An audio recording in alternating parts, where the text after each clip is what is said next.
Je vous ai promis une série de vidéos où je teste différents produits. Eh bien, c'est fait. Je commence ici à partager avec vous le résultat de mon test de pâte à craquelure.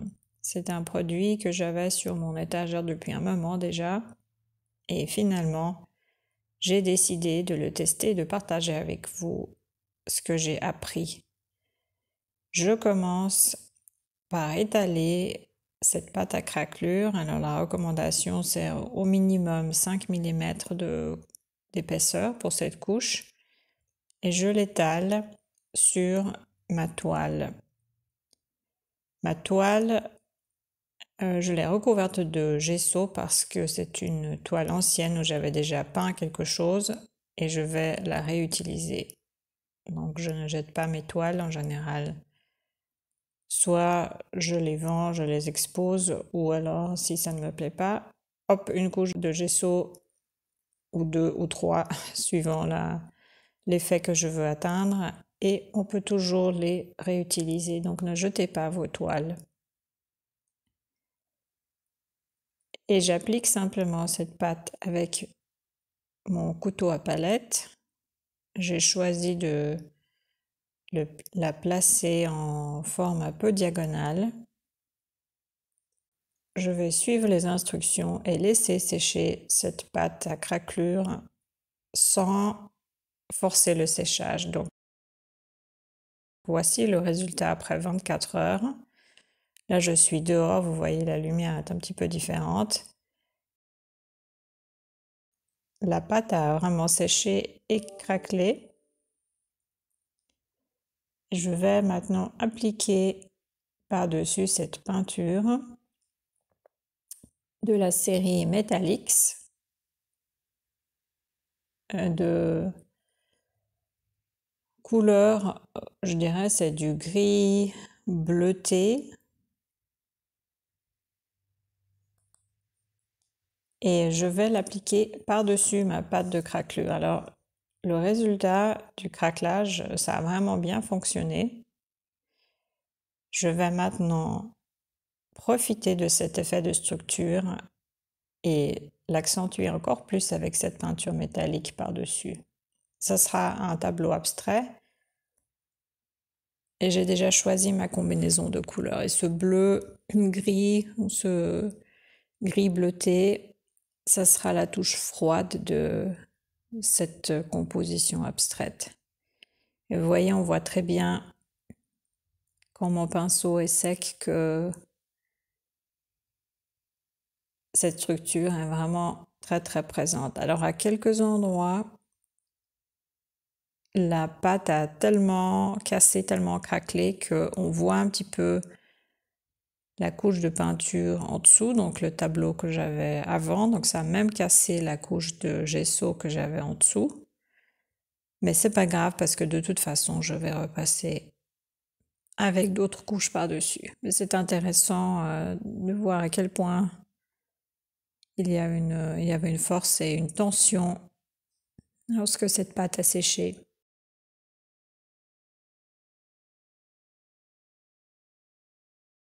J'aime bien peindre dehors parce que déjà on a beaucoup plus de place et ça sèche très vite quand il fait beau. On a eu quelques orages les derniers jours et j'ai dû courir très vite pour sauver mes tableaux qui n'étaient pas encore secs. Ou alors ça aurait vraiment été une peinture très très abstraite avec participation de la pluie. Peut-être que je devrais faire l'expérience et laisser une fois la pluie et la nature faire son travail. Voilà ma chienne qui vient dire coucou, bien sûr, il faut contrôler tout ce que je fais. Voilà. Elle me donne les instructions, un peu plus ici. Heureusement, elle ne met pas ses pattes sur les toiles, mais je fais toujours attention à ne pas laisser mes pots de peinture ouverts. Voilà. Le critique, quelques abeilles qui nous embêtent, mais ouais, c'est un début. Voilà, bon. Bon, ok, on peut faire mieux. Moi, j'en ai assez.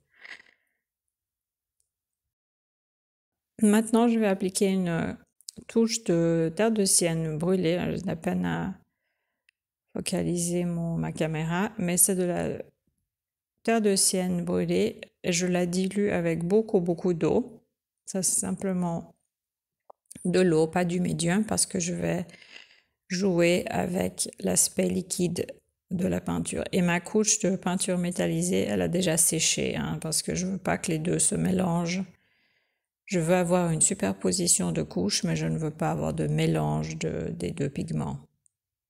Et là, je vais appliquer ma terre de sienne brûlée très diluée, très liquide aux endroits qui sont encore blancs et quelques endroits où je veux avoir une combinaison de ces pigments. Et terre de sienne brûlée, en tout cas en acrylique, est une peinture très transparente. Donc si vous voulez avoir plus de couvrance, il faut avoir plusieurs couches et avoir beaucoup plus de peinture épaisse. Ou alors la mélanger avec une peinture opaque comme le blanc, bien sûr, vous allez perdre de l'intensité, ou alors de l'ocre, qui est une peinture qui est opaque, mais à l'état pur, terre de sienne brûlée, vraiment, vous le voyez ici, très transparente, très légère.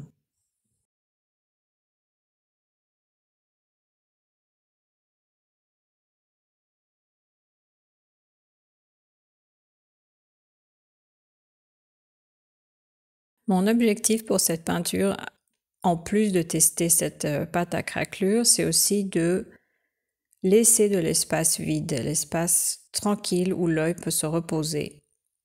C'est un objectif que je me suis fixé pour cette image et je trouve que c'est vraiment important de se fixer des objectifs pour des tableaux parce que moi, en tout cas, j'ai tendance sinon à partir dans tous les sens, dans toutes les directions et ça m'aide à garder le cap. Donc on va parler de ça tout au long de cette vidéo et voir si j'arrive à réussir tenir mon objectif, mon cap. J'applique ici de la peinture noire. Alors c'est une peinture qui vient d'un tube très bon marché. Et je veux vous montrer ici également qu'on peut utiliser des peintures qui sont très bon marché et que ça fonctionne aussi. On n'est pas obligé toujours d'utiliser que des peintures qui sont très onéreuses. Également mélangées avec de l'eau. Et je fais une couche assez fine parce qu'en fait je veux profiter. Voilà, vous voyez mes pattes blanches, la gauche et la droite, il y en a deux.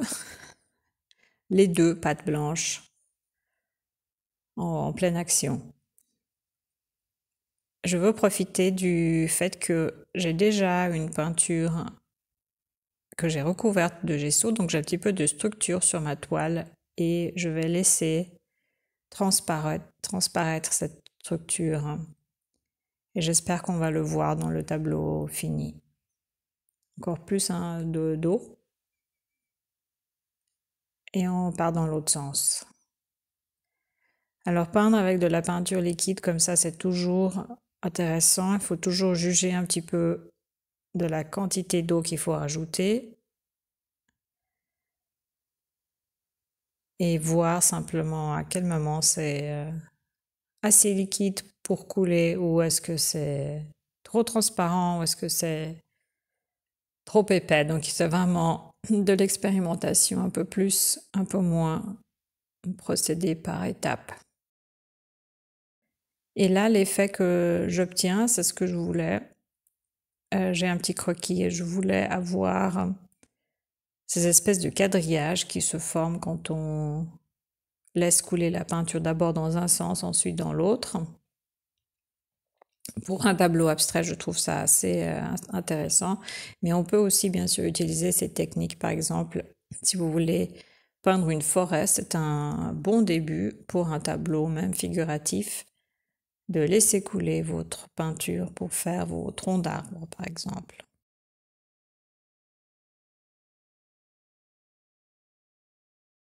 Donc si vous n'avez pas encore essayé ça, je vous conseille de vous amuser avec cette technique. Voilà. Donc mon espace vide et calme, que j'ai dit, mon objectif c'est de réserver un endroit calme à cette image. Ce serait vraiment cet espace-là qui est plus foncé, l'espace le plus foncé de mon image. Je veux qu'il soit moins rempli. Je veux m'arrêter avant d'en faire trop. Donc ça, c'est mon défi personnel pour ce tableau, mon objectif. Et je trouve que c'est vraiment bien de se donner des objectifs et de se dire peut-être une chose que je veux vraiment tester ou réussir dans ce tableau. Mais pour moi, c'est garder cet espace plus vide et plus calme. Ce qui est intéressant avec ce noir, c'est que le noir est bien sûr une couleur aussi, et les noirs sont très différents. Ce tube-là que j'utilise, j'enlève un petit peu les morceaux d'herbe, c'est un noir qui est en fait assez chaud, et quand on le dilue, on voit très bien que c'est un noir qui se sépare un petit peu je dirais, en brun, ou en tout cas à des aspects vraiment température chaude pour ce pigment. Maintenant de la terre de sienne, mais beaucoup plus concentrée, comme vous avez vu. La première couche était très légère, ici j'ai beaucoup plus de pigment. Et je vais aussi basculer ma toile pour ajouter un peu plus d'intensité. Et je laisse couler.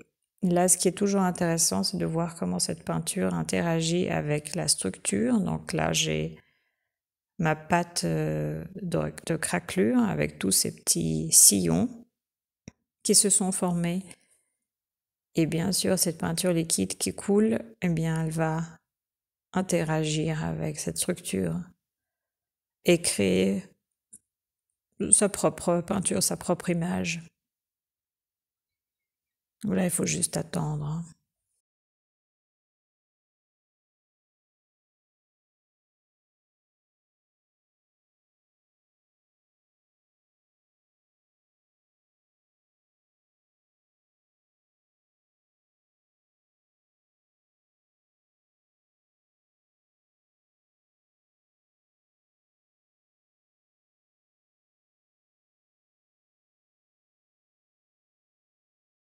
J'ai un endroit bien défini dans la maison où je veux placer ce tableau.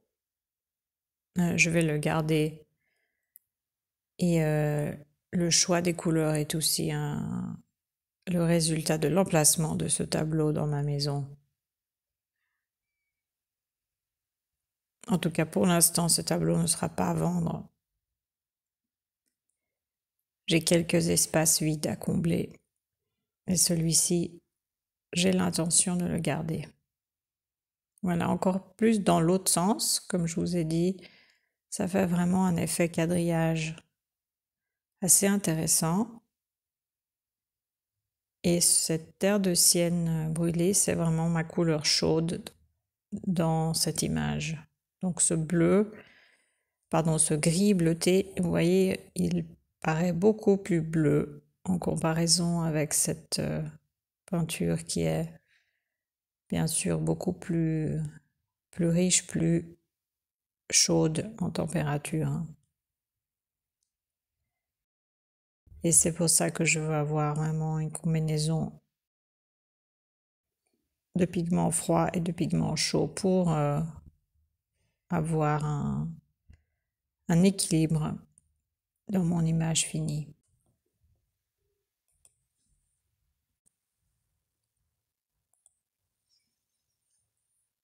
Je rajoute un peu plus de cette terre de sienne brûlée, un peu plus de volume simplement pour rajouter un peu plus de lignes et arriver au bout de ce cadre, de ce tableau. Et c'est intéressant comme certaines lignes s'arrêtent et d'autres continuent. Donc on a vraiment quelque chose de complètement imprévisible. Et j'aime bien cet effet, j'aime bien laisser la peinture faire le travail. Voilà mon croquis et vous voyez cette ligne horizontale et ce coin foncé que je veux vraiment garder presque vide, très calme. Et ici je trouve que ma peinture a séché un peu plus clair, ce qui est d'ailleurs étonnant pour de l'acrylique. Et je continue simplement à ajouter un peu plus de structure, de texture à ce coin-là, que je veux rendre aussi plus foncé. Et remplir un peu plus cet espace en lui donnant un peu plus de structure, même si je veux garder cet espace relativement calme et vide. Mais vide ne veut pas dire qu'il ne se passe rien, tout est relatif, hein. Si j'ai beaucoup d'activité dans le reste du tableau, je peux avoir moins de choses qui se passent dans cette partie du tableau et ça va paraître aussi beaucoup plus calme et beaucoup plus vide. J'utilise vraiment tout ce que j'ai sur mon assiette pour couvrir cette surface qui me paraît un peu trop claire.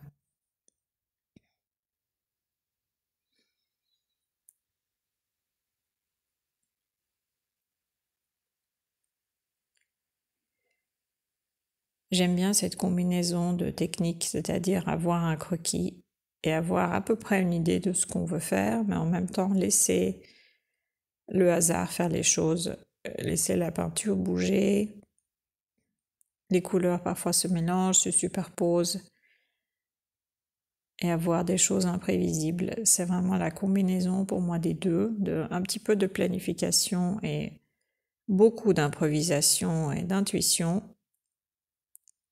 en ayant quand même quelques principes en tête. Voilà cette peinture, très très bon marché. Je crois que ce tube a coûté 1 euro dans un magasin de bricolage. Et elle a aussi une texture très pâteuse, très, je ne sais pas, ça me fait penser au naufrage de l'Erika, un peu les restes récupérés d'un pétrolier échoué peut-être, enfin je l'espère pas, mais c'est vraiment une peinture qui est très, voilà, une texture très presque huileuse, je dirais, et cette température assez chaude pour du noir, ce qui est pas mal en fait parce que ça s'harmonise au reste de mon image terre de sienne brûlée. Là, vous voyez, je rajoute plus d'épaisseur parce que je veux avoir quelque chose de plus foncé sans forcément peindre quelque chose de figuratif. Je ne sais pas, ça me fait penser vraiment au pétrole et au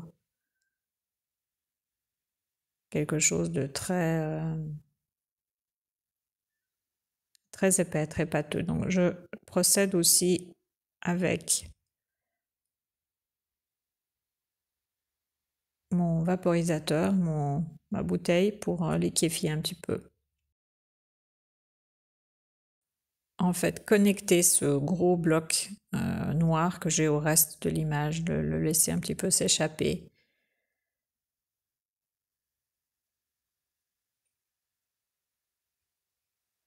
Et là, je crois que le soleil se couche, donc vous voyez, il y a beaucoup de reflets. Les couleurs changent, bien sûr, surtout avec la caméra qui capte les couleurs différemment suivant l'angle et suivant le moment de la journée.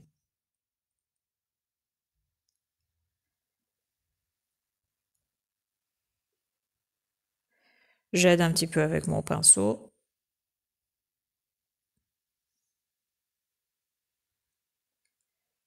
Simplement, n'oubliez pas de aussi travailler vos bords, même si vous aurez un cadre. Ensuite, pour votre image, c'est toujours bien de travailler vos bords parce que vous avez le choix alors de placer l'image dans un cadre ou pas.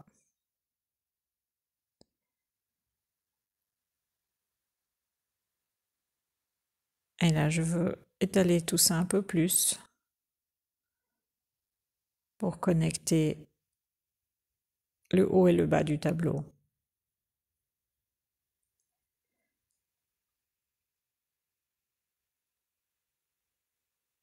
Ce sont vraiment des choix visuels, hein. Il n'y a pas de sujet, donc il n'y a pas vraiment de je veux peindre ceci et ça doit ressembler à cela. J'ai une structure en tête et ensuite je regarde du point de vue composition ce qui manque. Et j'observe mon échelle de valeur, toujours très important, beaucoup plus important que les couleurs en fait. L'échelle de valeur, avoir suffisamment d'écart. Je renvoie toujours tout le monde vers la leçon numéro 1 sur l'échelle des valeurs de ma série de leçons parce que c'est vraiment l'erreur numéro 1 que beaucoup de gens font, c'est de ne pas avoir assez d'étendue sur l'échelle des valeurs. Et en parlant d'échelle de valeur, je procède avec une couleur beaucoup plus claire. Ce n'est pas du blanc à l'état pur, c'est du blanc mélangé aussi avec un peu de ce noir, mais vous voyez que par contraste, cela paraît beaucoup plus clair. Et je veux simplifier un petit peu cette partie en bas de l'image. Alors je sais que je perds une partie de mes lignes, mais ça fait partie du processus. Et donc je veux aussi jouer avec cette combinaison de peinture plus claire sur ma pâte de craquelure et cette peinture métallisée. Et en fait, je rajoute une toute petite touche de cette peinture métallisée également dans mon gris pour également harmoniser mes couleurs, pour ne pas avoir un blanc qui est vraiment blanc pur et qui n'a aucun rapport avec le bas du tableau. Donc je veux vraiment harmoniser un petit peu les couleurs et rapprocher tout ça. Alors c'est très léger, ça ne va presque pas se voir, mais ça va donner une autre température au blanc et ça va aider vraiment à faire fonctionner les couleurs ensemble. J'ai une palette de couleurs déjà assez limitée, mais je fais attention à les combiner de façon qui fait qu'elles s'harmonisent entre elles. Et ça, c'est aussi une des complexités des couleurs, c'est que on aime les couleurs, on a toujours envie d'en rajouter plus, mais plus on a des tubes différents, plus on va avoir une image qui n'est pas harmonieuse du point de vue couleur. Je vous conseille toujours, dans le cas de doute, de combiner moins de couleurs, peut-être 3 ou 4, et ensuite jouer avec les mélanges de ces couleurs que vous avez choisies, plutôt que d'essayer de toujours sortir un nouveau tube et d'en rajouter une autre, encore une autre, parce que très probablement ces couleurs ne vont pas fonctionner ensemble très bien. Encore un peu plus de ce blanc-gris mélangé. Là, c'est vraiment des gestes libres, c'est juste pour bloquer cet espace et créer quelque chose de différent dans cette partie du tableau. Vous voyez ce noir à gauche, pour l'instant, je n'y ai pas touché parce que c'est ma zone plus calme. Je vais peut-être apporter quelques modifications, mais pour l'instant, je veux laisser cet espace. Et cet espace n'est pas tout à fait vide, comme vous voyez, on voit la structure et ces différentes couches de peinture que j'ai appliquées au pinceau et que j'ai laissé couler et bouger librement. Et peut-être que si vous n'avez jamais fait d'abstrait, et peut-être que cette image ne vous plaît pas, c'est tout à fait OK pour moi. Mais je vous invite à vous lancer dans l'abstrait, à essayer d'appliquer les principes que vous avez appris dans mes leçons. J'espère que vous avez vu ma série de 40 leçons et encore plus de vidéos en plus des 40 leçons. Et d'essayer de faire un abstrait en appliquant ces quelques principes. Parce que c'est vraiment un exercice qui est excellent pour travailler vos compositions, vos sens d'équilibre dans une composition, créer vraiment un centre d'intérêt, un tableau, travailler vos contrastes, vos valeurs, vos couleurs, etc., etc. Et l'abstrait, c'est vraiment un terrain de jeu fabuleux. Il n'y a aucune contrainte, tout est possible, on peut tout faire. Essayez de faire quelque chose qui vous plaît, en fin de compte, hein, pas à quelqu'un d'autre, mais vraiment vous-même, parce que c'est comme ça que vous allez trouver ce qui fonctionne pour vous. Et c'est ça le plus important.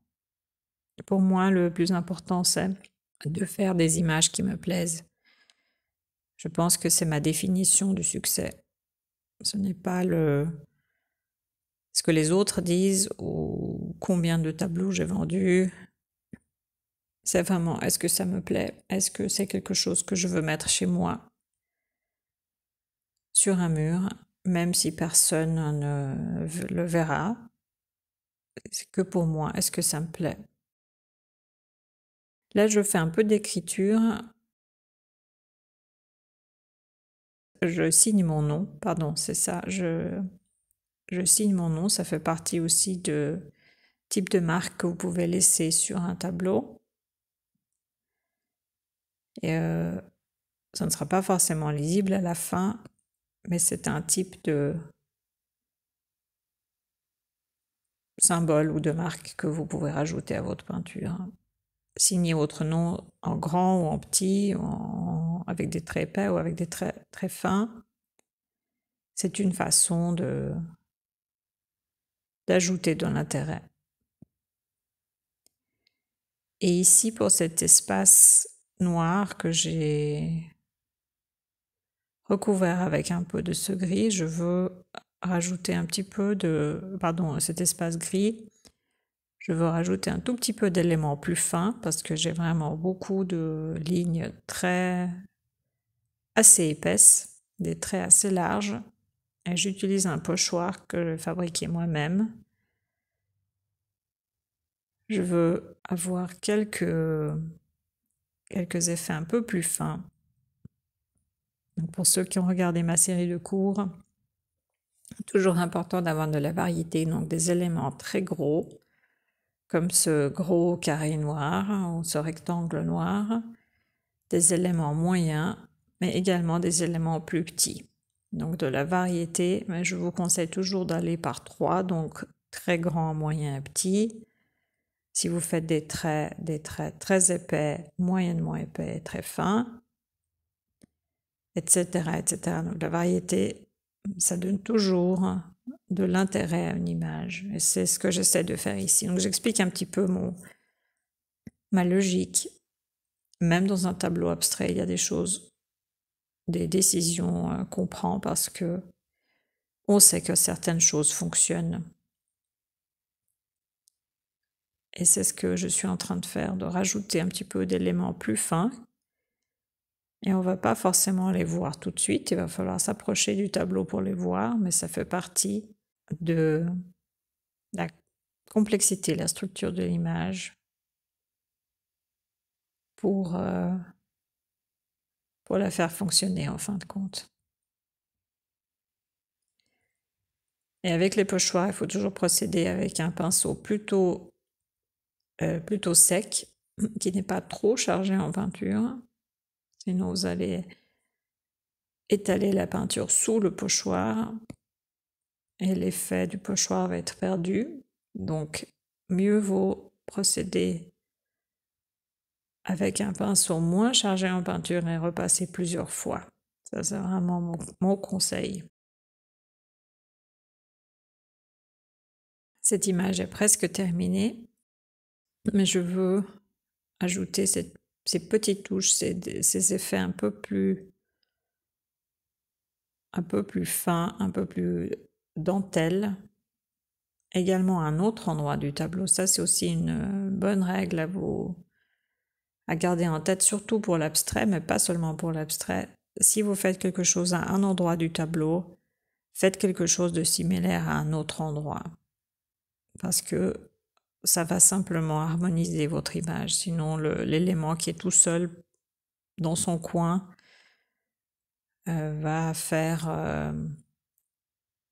un peu bizarre. Alors, je dis pas qu'il faut toujours faire ça, mais c'est un bon principe à garder en tête. Il y a bien sûr des exceptions à chaque règle.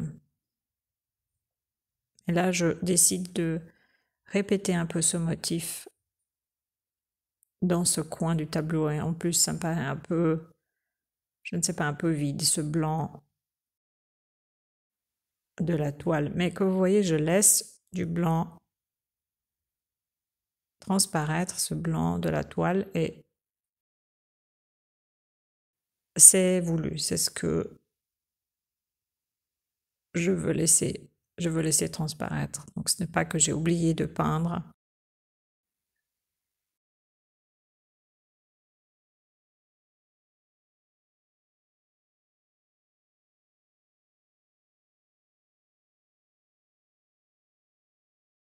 Voilà, et ça, c'est à quoi le pochoir ressemble si on spray avec une peinture bonbonne, peinture en spray. Et voici le tableau fini. J'ai rajouté quelques marques en plus avec du noir. Avec mon pinceau, j'ai en fait écrit le titre de cette peinture. Et voilà, je vous montre l'effet de craquelure. On voit très bien avec cette peinture métallisée qui accentue l'effet. Vous voyez ces différentes couches de peinture superposées. Mes effets pochoirs qui reproduisent un petit peu l'effet, pas de craquelure, mais dans un autre style, un petit peu différemment. Et cet espace vide à gauche que j'ai laissé et que j'ai en partie recouvert avec cette écriture, en fait le titre de ce tableau que j'ai écrit par-dessus. J'espère que ça vous a plu, j'espère que vous allez vous lancer dans l'abstrait. Merci et à très bientôt.